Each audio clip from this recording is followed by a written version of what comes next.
Hi friends, ఇవన్నీ ingredients వేసుకున్నాను. మిర్చి, ఉల్లిగడ్డ, చింతపండు, జీలకర్ర, క్యాప్సికమ్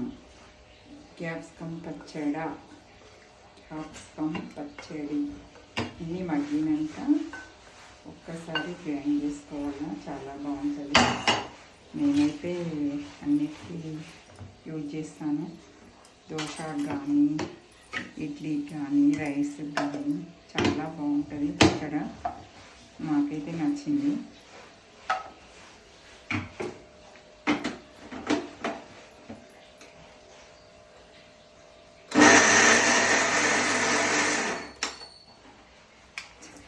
చాలా బాగుంటుంది.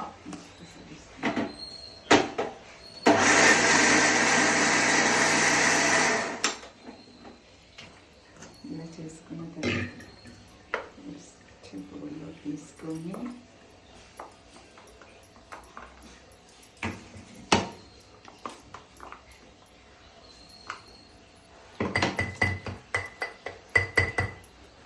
చాలా బాగుంటుంది. ఇలా తనకి పెట్టుకోవాలి.